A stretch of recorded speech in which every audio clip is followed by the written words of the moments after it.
morning, everyone, and Happy New Year. Today is January 5th, 2023, and welcome to our first installment of the year of the New Possibilities Hour, part of the Will Work for Food project founded by Natalie Armstrong-Motin in the spring of 2020. Every Thursday morning, Jean Lawler and I are honored to host another cutting-edge webinar for mediators, arbitrators, lawyers, and anybody who negotiates. As you know, there is no charge for these great webinars. Rather, we ask you to contribute to a food bank if you like what you see. And our audiences have been so very generous in contributing in honor of our great speakers. One of my favorite parts of the webinar each week is when we announce the running total. Jean Lawler, do the honors. Well, thank you and Happy New Year. Good morning, good evening, everyone. So great to be back with you. So our running total right now, if you're ready for it, it's just amazing. $350,609.35. So that's over 3,500,000 meals that have been served around the world, thanks to the generosity of this little grassroots group. And it's just amazing. So thank you all so much. Amazing indeed. Thank you, Jean, and thank you so much to our generous audiences and our wonderful speakers.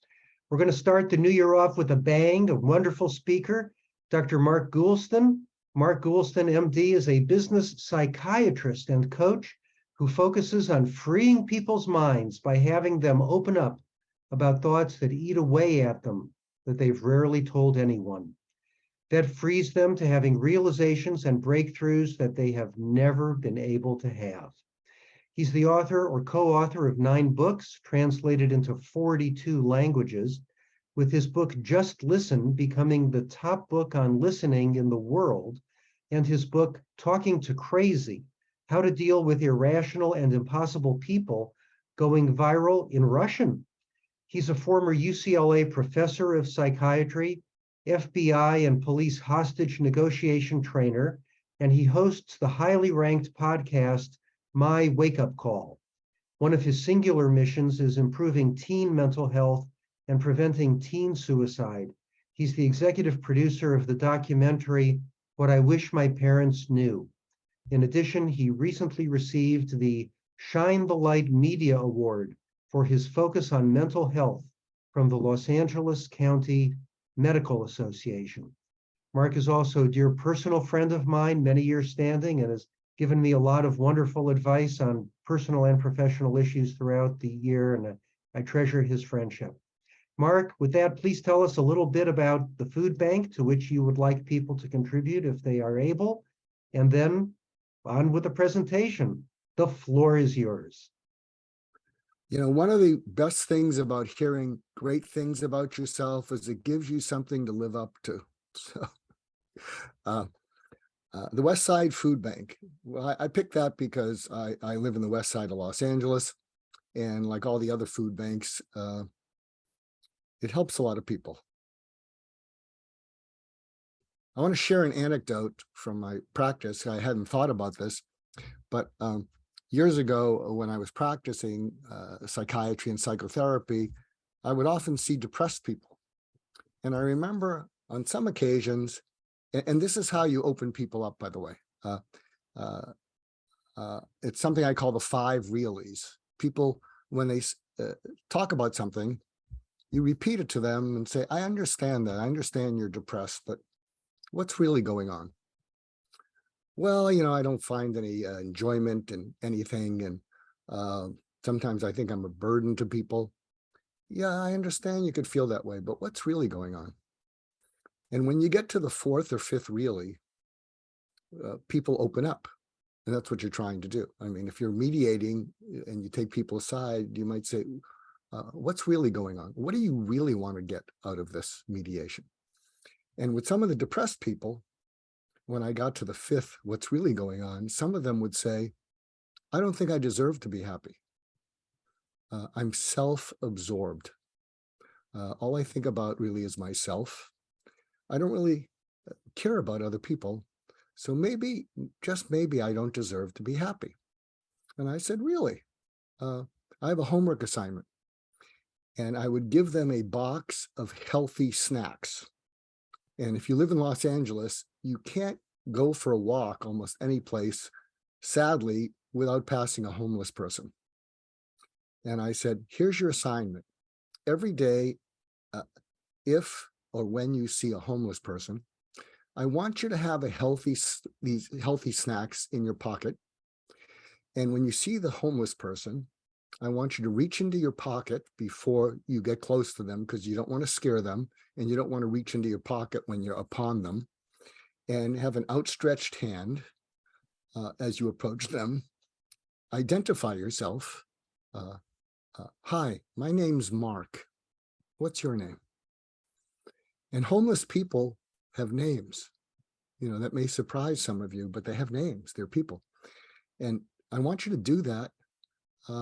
Hopefully they'll tell you their name. They may get a little jumpy, but you have in your outstretched hand this healthy snack. And then you say to them, here, I hope this will help out a little bit today. Because a lot of times people don't want to give money to homeless people because they think, oh, they're just going to buy drugs or alcohol with it. And then if they look at you, say, just hang in there. Just hang in there. And then say goodbye. And I want you to do that once a day. And as you might guess, when they came in for the next session, I would say, how did it go? And in a grumbling voice, they'd say, it helped. Meaning there's something about getting outside yourself, which is not easy to do, and just doing something for the world that you won't get any credit for other than from your conscience. So I just wanted to share that, because I think that's what we're doing with these food banks, is that if you can picture the people who go to the food banks, if you can picture those people smiling, thanking the people giving them the food, and picture that you enabled that. So I just wanted to share that as a way of opening up. So today we're going to talk about something I call the Persuasion Cycle. It's the only graphic inside my book, Just Listen, because I find that when you have a lot of graphics, a lot of footnotes, people feel guilty. They get distracted. Oh, do I have to go check out things? So there's only a single graphic. But before we get to that, I want to go. So there's 2 slides. You can do a screen share, a screenshot if you want. But this is something that I'd like you to write down, not just because I said it, but I think if you keep that in your mind, it can help you not get ahead of yourself. Because I'll share an insight about sometimes when we talk too much. And I would say I'd be talking too much already, but I was invited to be the presenter, so I get away with it. If you talk too much, and this was true of me, and I had to try to correct it because I wrote this book, Just Listen. But when we talk too much, what goes on in our minds subconsciously is probably for the first 30 seconds, you know, we're really being relevant to the situation at hand. But frequently, especially if you're a bit of an introvert, which I am, when you go past that 30 seconds or a minute, you're feeling good. You're just getting stuff off your chest. This is great. And you kind of disconnect from whether they're listening to you or not, because you're just feeling wonderful. You think you're being convincing. You think you're being compelling. This is wonderful. But then you get a sense unconsciously that you're talking too much, and they may be smiling like this, but they've checked out. So the third part of this sort of trifecta of conversational doom is you then try to reel people back in, and you talk even more. And that sort of shuts the door. So I think it's important to keep these things in mind, because sometimes you'll have this idea, oh, that was so convincing, that was so compelling. And they smile and you think it's a yes, but they're smiling, being polite, because they don't want to let you know that you're talking too much. I've tuned out. Can you get to the point already? What does this have to do with me? So those are the kinds of things that are on people's minds. And there's only one more slide that you can also take a screenshot of. And this is not how the persuasion cycle looks in the book, but this is essentially what it is. Okay. And so this is there's only another slide, and then, you know, a way to contact me if I don't drive you away. So can you see this? Yes, we see the persuasion cycle slide. Good. So this is not how it looks in the book, but if you follow it, if you can imagine that whoever you're dealing with is resistant to you, resistant because they're upset, they're tweaked, they're frustrated that they have to settle for mediation when they wanted to fight this case. So they may be a little bit resistant to being cooperative. And so I think it makes sense intuitively. How do you get them to start to listen to you? And then how do you get them, after they listen, to consider what you're saying? And then how do you get them to be willing to do what you're suggesting? And then hopefully get them to do and be glad they did and continue to do. So I'm hoping that that makes sense intuitively. And you're welcome, again, you know, you can screenshot these slides, but I think they're helpful to keep in mind, because a lot of times, out of our anxiety and our desire to be complete, and we need to make sure that we give them the instructions, this is how the mediation is going to go, that that a lot of times we skip a step. And something I might be asking people to do, and maybe we can put this in the chat, because I'd like this to be interactive, is probably the biggest step, of course, is buy-in. And what I'm going to invite people to do in the chat, or if people could raise their hand and you could see that, people could share. Well, I remember a case where they seemed resistant. They seemed really unhappy to be there. And this is what we did, and it seemed to open them up. So I think, you know, as entertaining as I'm trying to be, you will listen to a peer more than you'll listen to me. You know, this is all fine. I'll give you a story from my. I've had a varied background, as the introduction said. So I was an advisor in the O.J. Simpson trial to the prosecution. I don't spend a lot of time talking about it because, if you remember, they lost. But I remember meeting Gil Garcetti, the father of the former mayor. And he was the DA. You may remember some of the characters: Marcia Clark, Bill Hodgman, Christopher Darden, Johnny Cochran, O.J. Simpson. And so I ran into him and I said, you know, I don't really know anything about juries or trials. But can I send you an observation? And he's looking at me like, what? You know, oh, another person wanting to be famous, another person wanting to get into this trial, another. And so I said, so imagine he's resistant. So how do I get him to listen and consider? And I want you to think of the parallels in your own mind. And I sent him a fax. You know, we used to have fax machines back then. He gave me his fax number. I said, if I was selecting a mainly Black jury from Los Angeles, there's a couple of questions I might want to ask them. One is, have you ever changed your mind about the way you felt about someone? Because if they never change their mind about an abusive father or mother, they're not going to change their mind about O.J. Simpson if they think of him as a hero. And then the second question was, so you want people who are capable of changing their minds. And the second question was, what made you change your mind?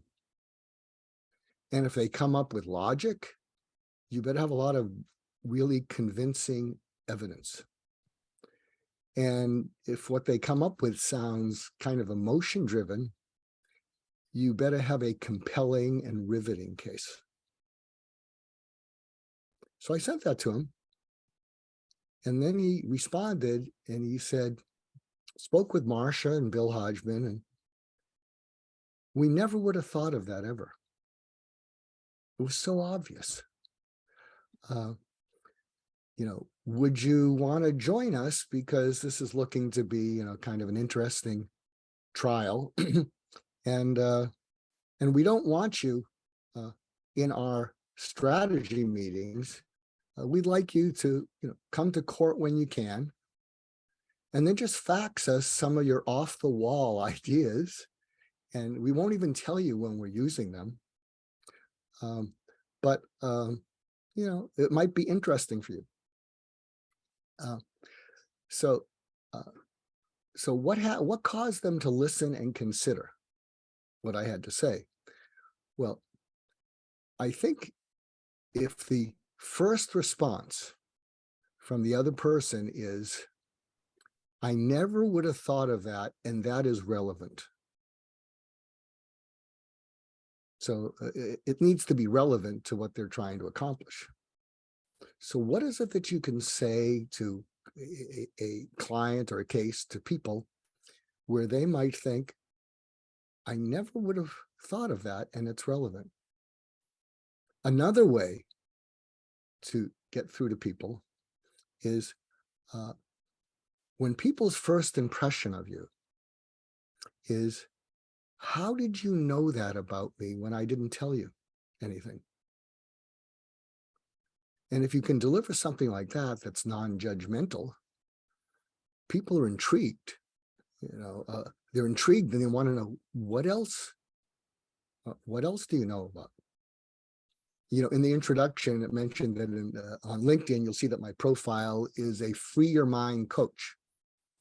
And so one of the things that I know, and part of this is my psychiatry background, is one of the things I know is that there is, inside every person is something that is eating away at them. And it's really stressing them out. And there are things that are eating away at them that they don't tell anyone. So it's a little bit like, kind of a confessional. But again, I'm hoping this is relevant to your work. And what I would like to do is, could people raise their hand, or you could do this in the chat, although I have trouble multitasking and looking in the chat. So I'd prefer, would people want to share something? I see that we have Maria has raised her hand, and Jeff and Jean, I would love you to also, weigh in. Maria, can you talk to us about a situation where the people were resistant, and then you somehow got them to listen and consider what you had to say? Absolutely. So I had a forced mediation by the court. I was apprehensive to go to the mediation because it was my soon-to-be ex-husband, who was extremely abusive and very, angry person. And so, I'm forced, so I have to go. And this mediator is going to make the last decision. It doesn't go back to the court. And so we're in the office, and I'm never to be left alone. And his wife works with him, and he's going on, and all of a sudden this explosive situation arises. And so I sit back, and he can see my body language. And then he gets him to calm down, and he asks me to speak. And I start to say how grateful that I am that he was such a great provider. I just talked about the positive things that I remembered of him that were true. And I brought that about, and it took him back, and it calmed him down, and he got into tears. And he was very grateful, and his whole mannerism changed, and the whole meeting changed direction to the point where he came over to me, and they said, "Is it okay?" I said, "Yeah, I'm fine." And he apologized. And then he listened to the rest of the instruction. It was so amazing to see, because it wasn't my intention. I just thought, if I speak from my heart and what I know of him, I didn't have the agenda. I didn't know that it was going to turn out that way, because my experience of him in the last 3 years and $300,000 was not that. And so it was very surprising development, but it shifted his mindset. You know, he was a narcissist, and it was amazing to watch. And then he was opened. He was open to receive, to listen to the mediator. So that I'm complete. You know, you're a great storyteller, Maria. Thank you. I wrote a book that Dr. Betty Uribe did the forward to. So yes. Well, you set the bar kind of high. You remind me of something. So I'll just weigh in, but I want to hear from all of you, because I think people got a lot out of that, Maria, that you flipped how he was hearing you. So instead of in his mind thinking you were being critical and fearful of him, and narcissists smell fear and they attack. And so you flipped a switch in his brain. Recently, I coach people, and someone was saying, what's the best way to respond to negative feedback from a boss or a supervisor? And I said, unless the person is really abusive, you have to realize that they feel a little anxious about giving you negative feedback, because they think you're going to react. They think you're going to get upset. You're going to get defensive. You're going to get hurt. And you have to realize that that it's awkward on their side giving you negative feedback. And so what we worked out is that the next time that happened, this woman said to her boss, because I said, pause for 3 seconds after they give you the feedback, because they're waiting for you to fall apart. And then you look them in the eye and you say, I want to thank you for that. They're going to go, what? That's the last thing they're expecting. You say, I want to thank you for that, because I don't like to hear negative things or criticism, but I always learn from them after I take the stinger out. So you're going to make me better. And she said, it totally flipped their relationship. Why? Because she showed such grace. She showed such calmness. And in her boss's mind, he was probably thinking, I want to be like this person because I get defensive, because I wouldn't want to hear this sort of thing. And so it flipped the relationship, because he immediately respected her for being able to do something that he could never do. So I hope that makes sense to some of you, and some of you might say, I'm going to use that today. Who else? Do we have any other people raising their hands? Or Jeff, I'd like to hear from you and Jean. Well, Mark, one situation that we many times find in mediation is that the the clients come in with a great emotional charge. Lawyers usually much less so, much more balanced reason and emotion for the lawyers.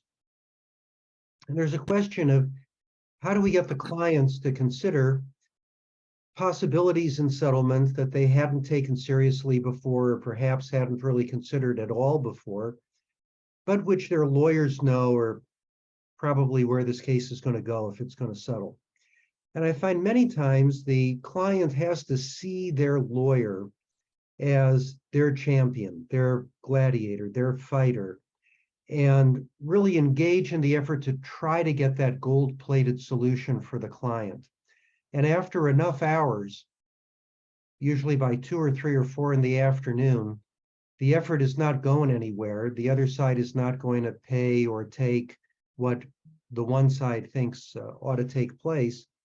And then something happens where the client starts to think, well, this isn't working. Maybe I should listen to my lawyer. Maybe we should consider some possibilities that are that we haven't considered seriously or at all before. These possibilities that my lawyer is mentioning over and over.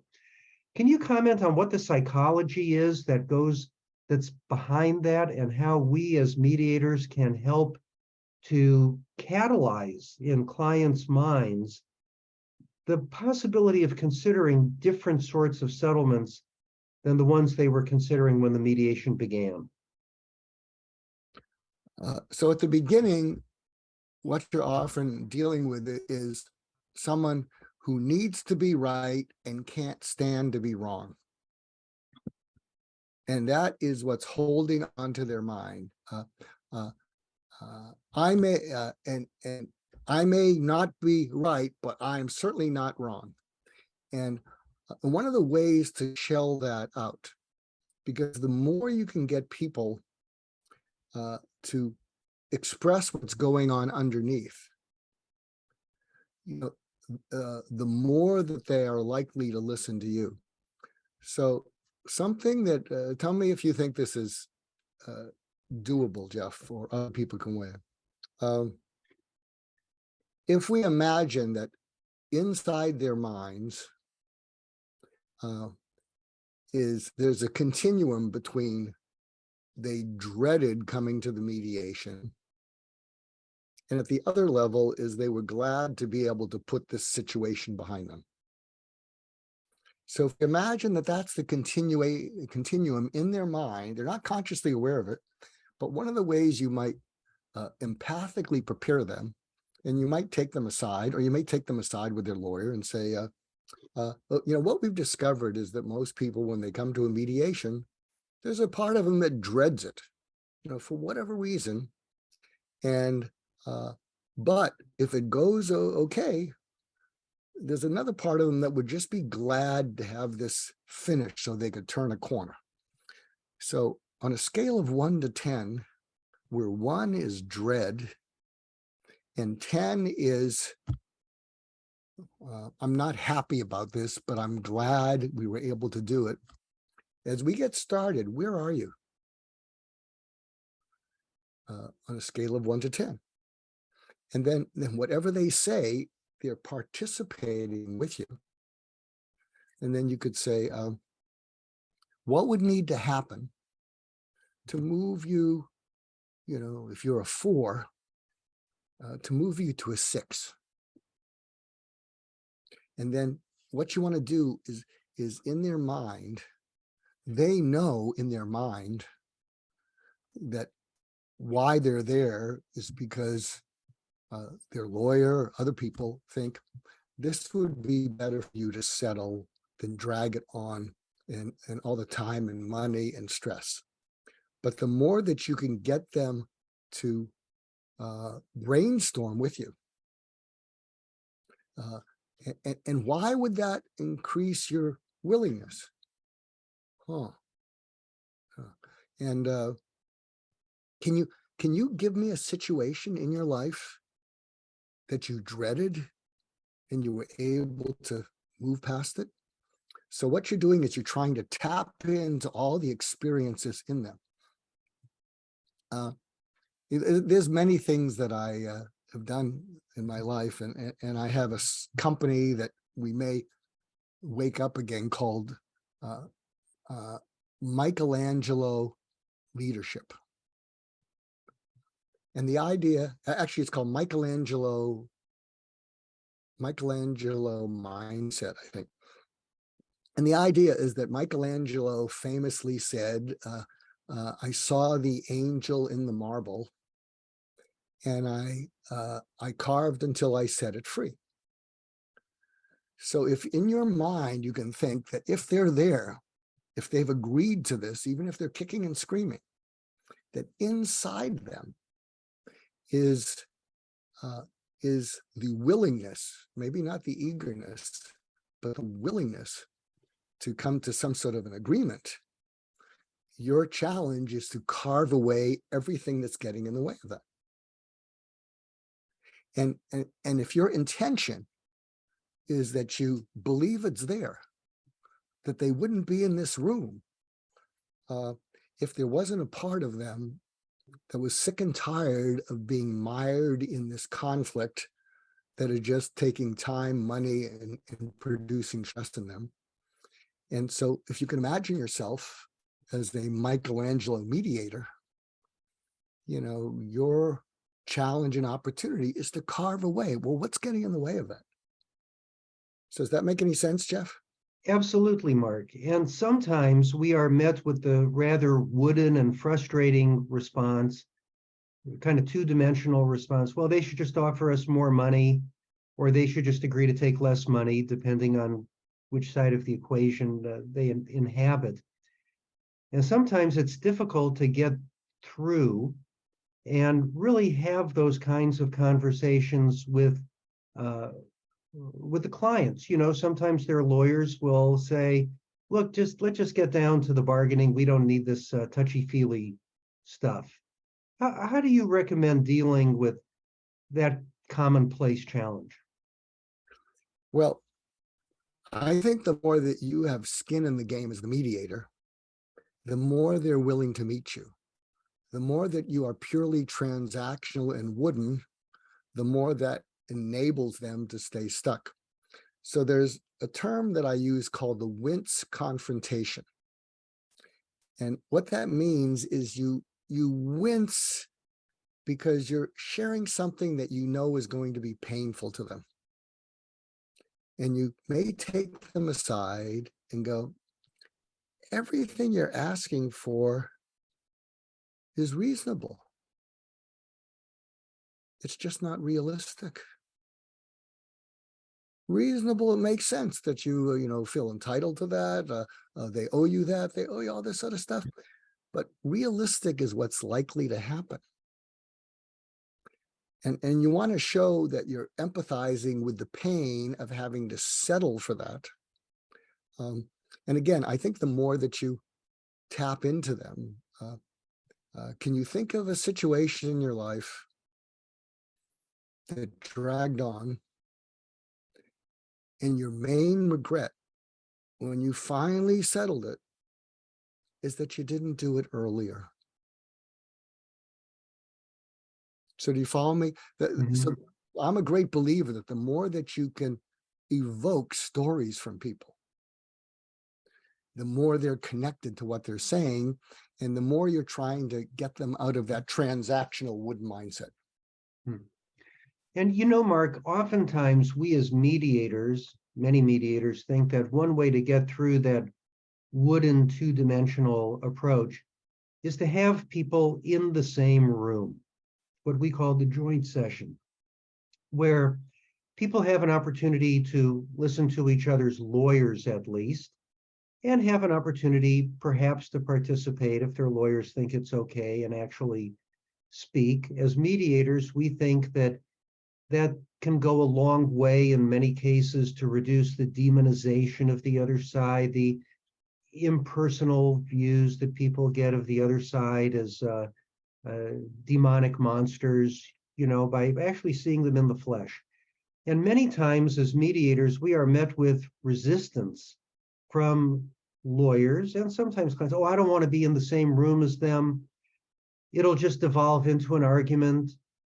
We already know everything that they have to say. We get resistance like that. And yet we think it would be beneficial what can we, first of all, do you think we're right or wrong, given that every case is different, of course?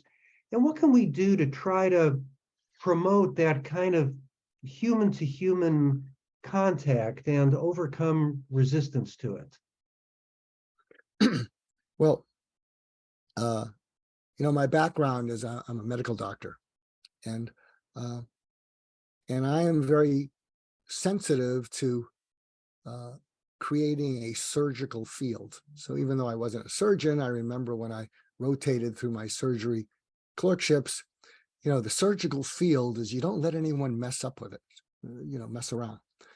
And something you might say, and maybe this is in the orientation, is you might invite them to all meet. So you give them the benefit of, let's see how far we can get with everyone in the room, because and something I might say, even though you might not believe it, is I don't believe there is anyone in the room who is evil. What I believe is in the room are people who feel hurt and angry. So I could be wrong.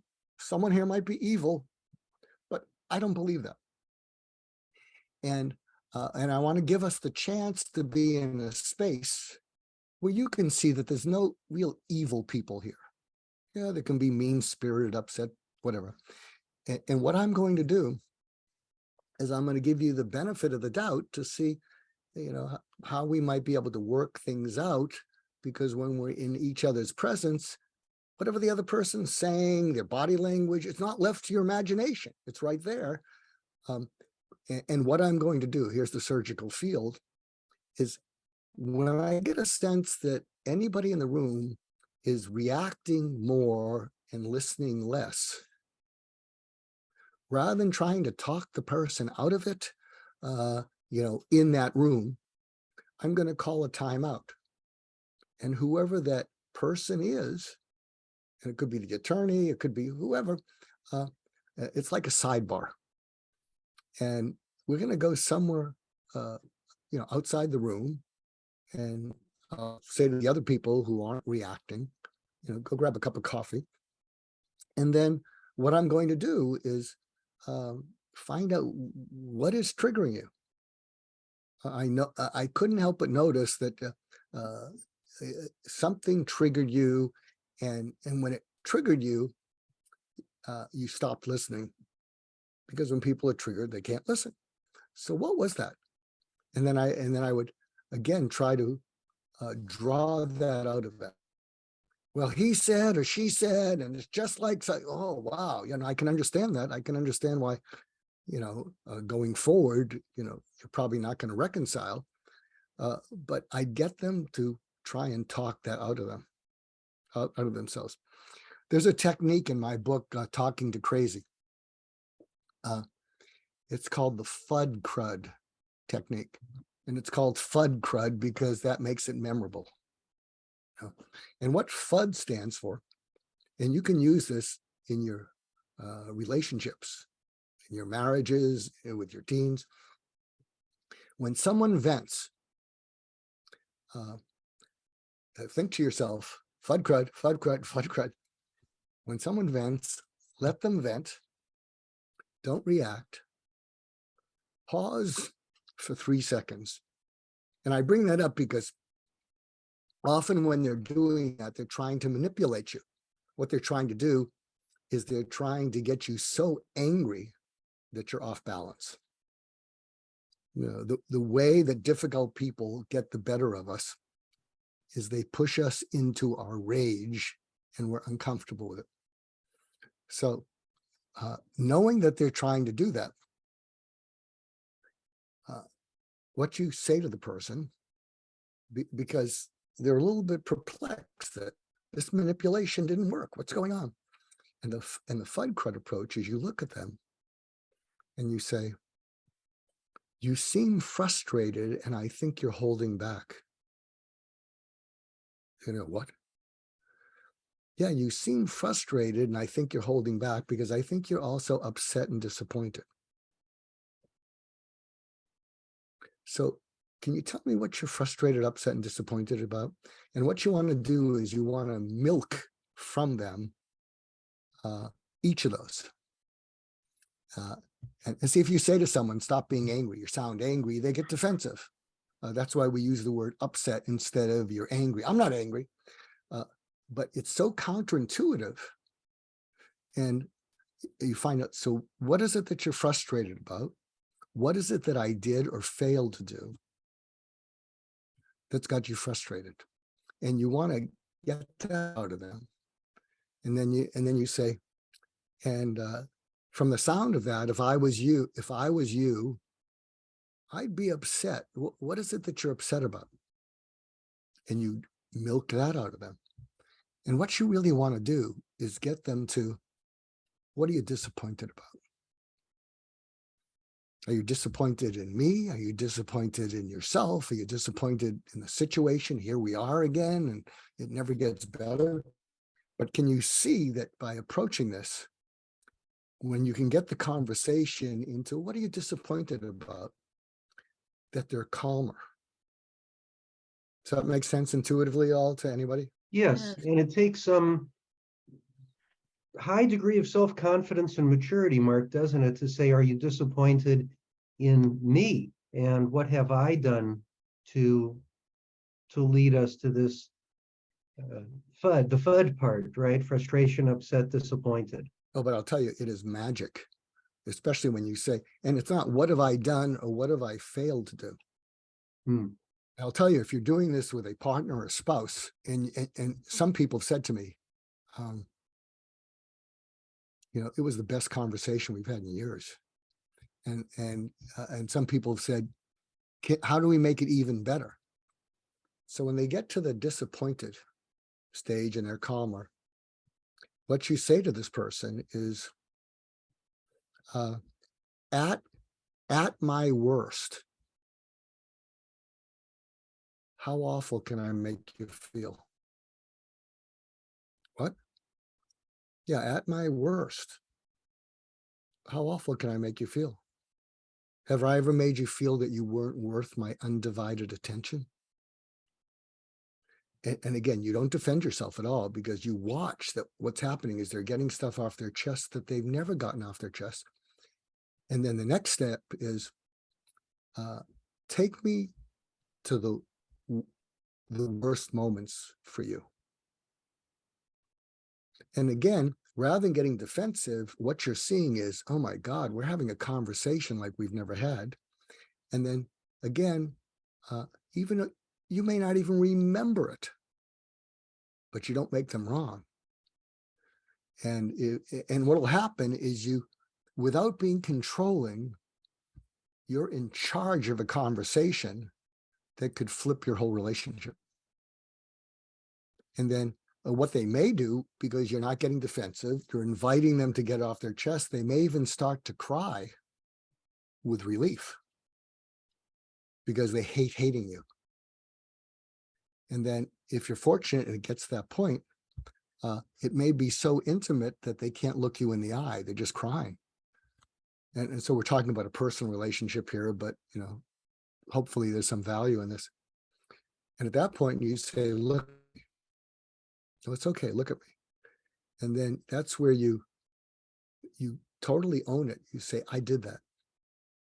I do that often. You deserve better than that. I'm going to fix it. I'm sorry.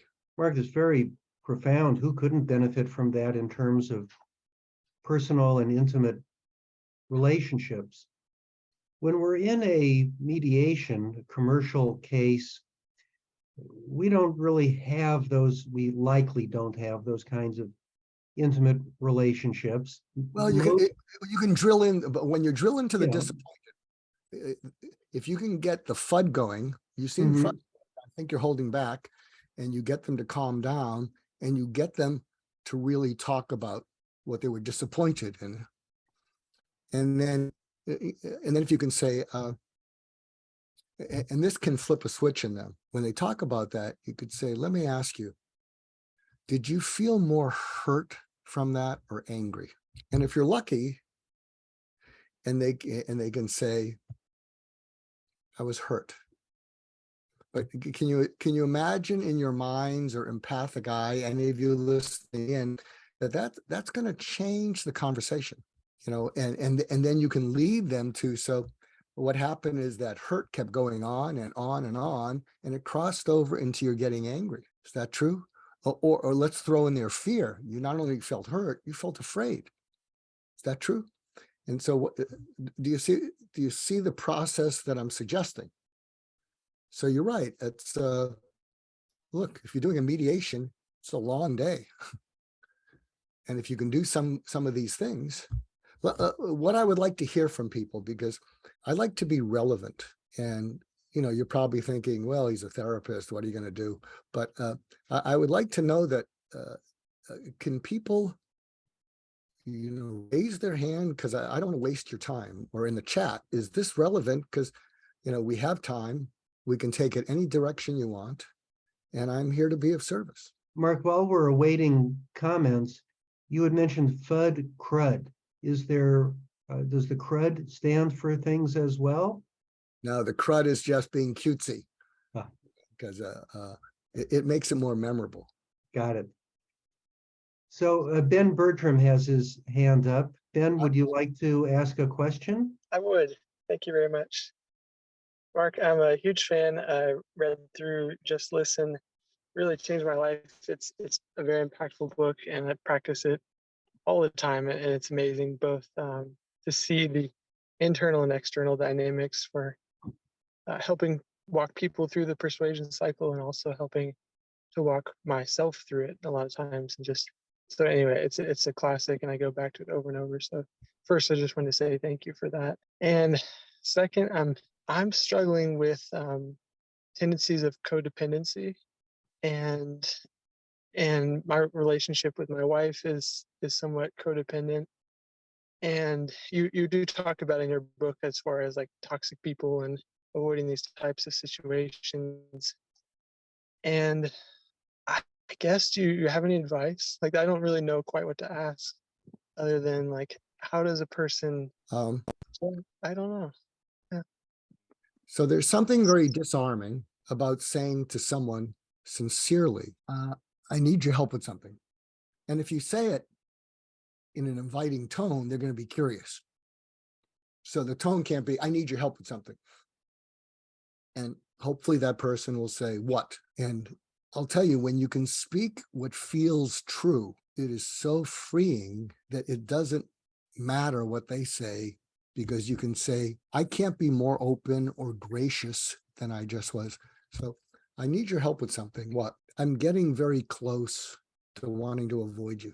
And I know a lot of what's happened in your life is rejection, abandonment, yada, yada, yada. And I don't want to be a person who avoids you, but I'm close to it. And the reason I'm bringing it up, because I don't want to be another one of those people. And the reason I'm close to avoiding you, and you want to be very specific, observable behaviors, is that when we have conversations, from my point of view, when they get a little heated, this is what you do. It's my perception. Again, I could be wrong. It's my perception. This is what you do. Or this is what, and the do could be the other person says, fine, let's get a divorce. I'm done with this. And I don't want to avoid you. Can you tell me what's going on when we get into a conversation? And that's what happens. There's a great book that I'll summarize in less than a minute by Oprah Winfrey and Dr. Bruce Perry. It's called What Happened to You? And it talks about something called trauma-informed therapy. And what it basically says is, again, if the person isn't evil and they're acting up, something happened to them to cause them to act that way. And if instead of taking them on in their behavior, you can lean in and say, this is not who you are. I have a friend, a rabbi, and he was talking about how he would speak to his children when they messed up. And I thought this was so eloquent. I want to share it with you. He said, my kids are basically good kids. And when they do something wrong, they already know they did something wrong. So if I'm rubbing it in, it's probably not going to make it better. And so they're already nervous that I'm going to lay into them. And what he would say to them instead is, what you just did is not who I believe you to be. What you just did is not who I believe you to be. And I don't think it's who you believe you to be. And then you can say, so what was going on? But I thought that was so eloquent. So Ben, I hope there's a pony in there somewhere. Thank you very much. Mark, from the sublime back to the mundane. One challenge we often face in mediations is we get to the end and, maybe one side started here and one side started here. And we're getting close,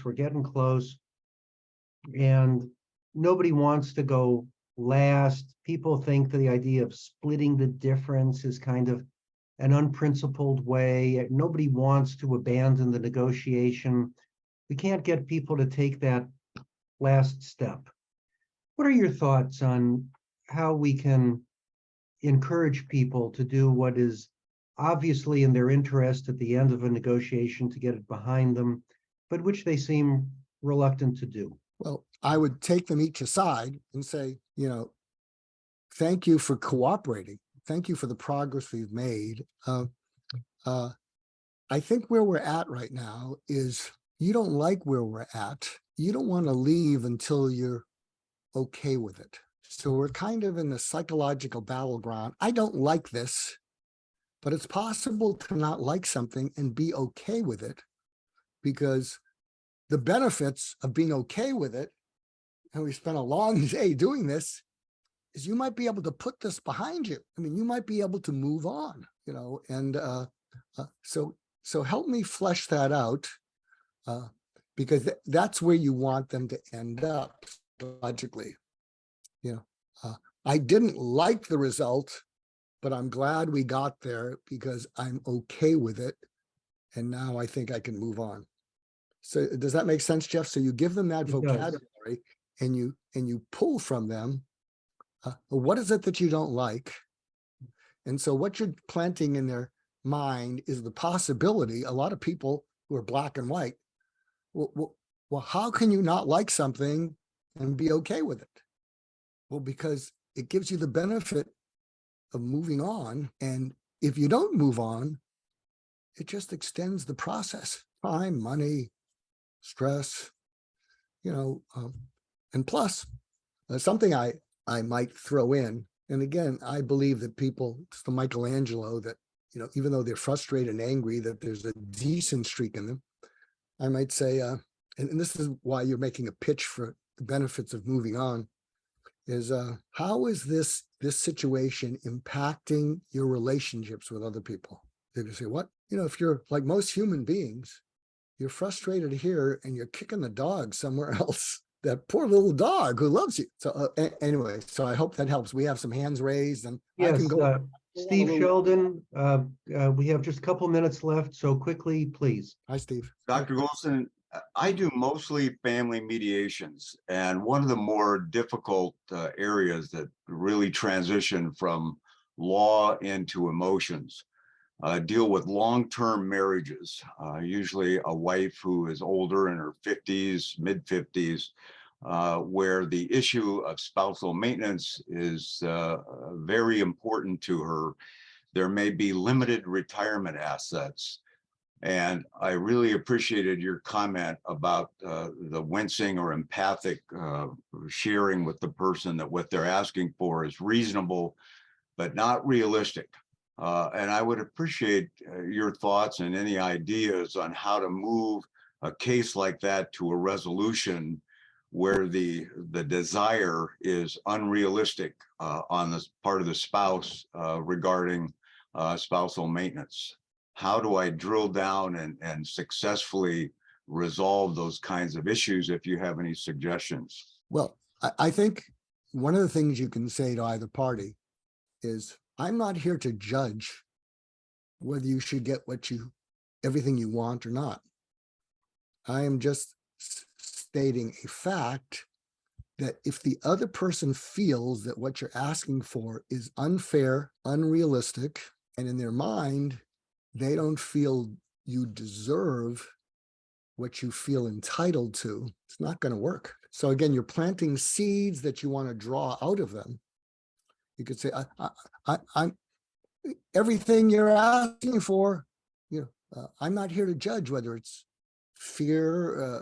unfair, unreasonable, but as long as the other person perceives that, unfair, unrealistic, you're asking, you're sounding entitled to something that they don't believe you deserve. Can you fill me in on this? Because as long as that's what they're thinking, they're not going to budge, so what you're trying to do is engage people in a non-transactional conversation. Does that make any sense? Yes, it does. Thank you. You're welcome. Thank you. These are great questions. Maria, you started. You take it Mark. home, Maria. Mark, Well, we are out of time, I'm sorry to say. And one of our commitments here on the New Possibilities Hour is to start on time and end on time. So Maria, perhaps you can get in touch with Mark through his LinkedIn QR code there and follow up offline. So yes. thank you all very much, Mark. This has been an absolutely compelling and wonderful presentation, as I knew it would be. Thank you so much for participating, to our wonderful audience. Thank you so much for being here, a very large audience to start the year. If you're in a position to support the Westside Food Bank, WSFB.org, we really appreciate it, and please let us know so that we can add it to our running total. Today's Natalie Armstrong-Motin's birthday, Jean Yes. points out. So very happy birthday to our dear Natalie. We hope it's a wonderful day and the beginning of a wonderful year for you, Natalie. Thanks so much to everybody for being here. Natalie, Jean, great teammates. Mark, wonderful presentation, terrific audience. Thanks, everybody. And with that, we are complete.